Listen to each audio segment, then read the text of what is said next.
Hi, my name is Ashley Watt, and I am currently in my 10th year of education.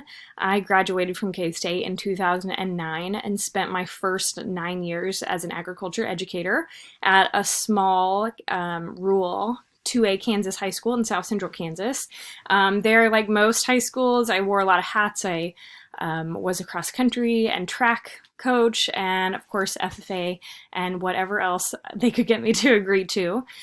This last semester I actually took on a new role at a completely different high school closer to Wichita, and I am their college and career readiness director, which I'm still learning what exactly that all means, but a large part of my job is running the internship program that they have about 20 seniors take part in, and I'm also in charge of their online courseware that they have about 50 students, some of them taking up to 3 different courses from an online platform. And some of those range from credit recovery, but we're doing a lot of actually like introduction to career and tech ed courses. So still learning everything that I'm doing, but that is kind of what my days look like now.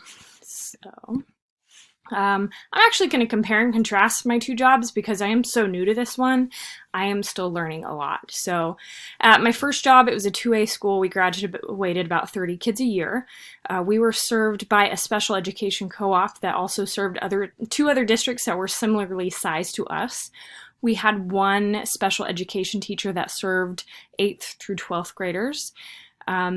We were very inclusive. So if the student came to us and was special ed, no matter how low the level, they were in as many regular classes as possible. I, being an ag ed teacher, usually taught elective courses. So kids got to choose to be in my classes. They weren't necessarily core classes, so I actually had very little pair support while I was there. Currently, I work in a 3A school, which is actually about double the size. They also have a special education co-op, a teacher that served 9 to 12. Just this last school board meeting, though, we chose to dissolve the co-op kind of as we know it.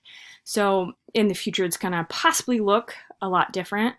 Currently, any student that has severe learning or behavioral disabilities is actually transported to another neighboring district. So that's something that could change in the future. And obviously, just being there about 4 months now, I'm still learning quite a bit myself. So personal critique, my first job, because I was an elective teacher and kids chose to be in my class, I had very, very little peer support. I remember only 1 year that I had a pair consistently in there, and that's because I had a student that was completely nonverbal. I got really good at making alternative assignments, giving extended time, providing extra instruction when it was needed. What we did well there, I think we all built really good relationships with students and took the time to understand student needs so that if a student needed something dictated to them differently, we tried to find a way to make sure they all succeeded. I think sometimes that when you are so busy and overloaded, though, I think something I definitely need to work on there was still maintaining high expectations across the board. I think sometimes it's hard to get into the school year and maintain those high expectations for everybody. My current job, I'm just going to start off by saying that I need to work on everything. Jumping in this year, I was overwhelmed with learning everything that I had to do. And unfortunately, especially in the online courseware, I didn't really know what I was doing.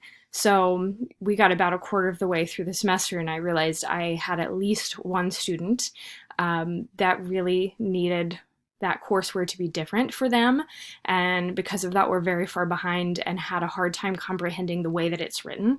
So I know that that is something that I need to work on, is going through every course that we're going to use, working with the scope and sequence, and making sure that I have an open line of communication with our special education teacher, because I just don't know the students as well.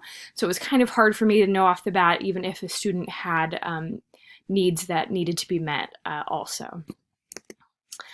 Strategies to change. I definitely want to stay up to date with our special education co-op, especially since that is going to look quite a bit different. We could have multiple students or people wanting to use that courseware for actual in-school core classes. I want to become more informed on students. I want to in the future provide course structure, scope and sequence, and sit down with a special education teacher to make sure that those courses are what those kids need. And I want to make sure that I sit down with administrators and that we're aligning our school goals with if this courseware is exactly what we want to use. And I think that's probably my jumping off point from here forward this upcoming year, is to be more intentional with what I'm using within those classrooms. So I look forward to this course. It's actually definitely brought to light that I already have things that I need to work on now. So thank you.